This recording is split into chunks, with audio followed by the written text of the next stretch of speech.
গোবিন্দগঞ্জ নামক স্থানে মাহফিল আপনার সাথে কি আচরণ করেছিল, এই বিষয়ের সত্যতা বা ঘটনাটা আপনার মুখ থেকে জানতে চাই।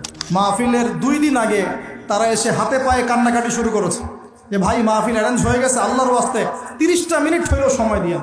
এই ছেলে তার ক্যাডার বাহিনীকে নিয়ে সে এসে পুরো স্টেজে উঠে যাচ্ছে তাই বিহেভ করেছে আমাদের সাথে।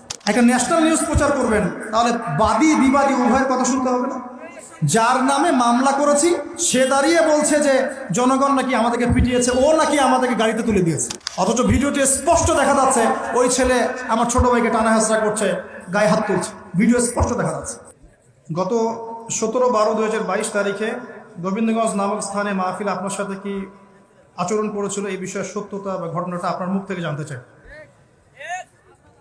সুবহানাল্লাহ। আচ্ছা, উত্তর দিচ্ছি ইনশাআল্লাহ।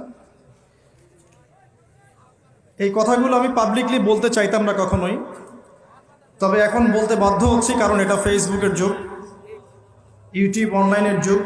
সত্যটা উপস্থাপন না করলে অনেক মানুষ বিভ্রান্ত হতে পারে। শুধু এই স্বার্থে আমি কথাটা বলছি, আদারওয়াইজ আমি কথাগুলো বলতাম না, কারণ নিজের ঘরের ত্রুটি মানুষের সামনে উপস্থাপন করতে হয় না। নিজের ঘরের ত্রুটিগুলো মানুষের সামনে উপস্থাপন করতে হয় না। ওয়াজ মাহফিল করতে এসে এমন অনেক তিক্ত অভিজ্ঞতার সম্মুখীন হতে হয়েছে যেগুলো আপনারা কখনো কল্পনাও করতে পারবেন না।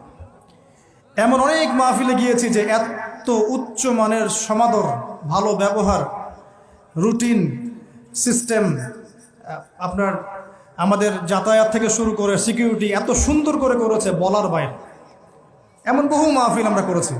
বিগত বছরে প্রায় 150 থেকে 200 মাহফিল করা হয়েছে। এবছরে অলরেডি মোটামুটি 60-70টা মাহফিল করা হয়ে গেছে অলরেডি। আমি বাসা থেকে বের হয়েছি নভেম্বর মাসে এবং মাহফিলের সিজন শেষ হবে মার্চ মাসে।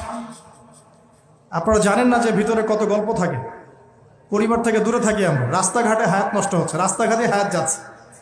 এখানে এসেছি, আলোচনা করলাম 1.5 ঘন্টা, আর প্রশ্নোত্তর দিচ্ছি হয়তো আধা ঘন্টা, হয়তো 2 ঘন্টার বিষয়, কিন্তু এখানে আসতে আমাদেরকে 4-8 ঘন্টা নষ্ট করতে রাস্তায় চলে গেছে। এটা কিন্তু মানুষ বুঝবে না। ওয়াজ মাহফিল করতে এসে অনেক কিছুই ফেস করেছি, যেগুলো আমি ঘরের ত্রুটি মানুষের সামনে বলতে চাইতাম না কখনোই, কিন্তু এখন কিছু কিছু ঘটনাকে কেন্দ্র করে এগুলো বলতে বাধ্য হচ্ছে। না বললে মানুষের সামনে প্রকৃত সত্যটা উপস্থাপিত হবে না। আর কতদিন চুপ করে থাকবে? ওয়াজ মাহফিলে গিয়ে এমনও হয়েছে যে আমাদের এবং আমাদের টিমের পুরো সিকিউরিটি এবং যাতায়াতের কথা বলে আমাদেরকে খালি হাতে বিদায় করেছে। এমন বহু মাহফিল হয়েছে।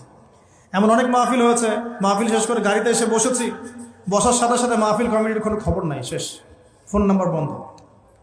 এমন অনেক মাহফিল হয়েছে রাত 2টা-2:30টার দিকে তাদের মনের মতো বক্তব্য না দিতে পারায় বা সেই অপরাধে রাত 2টা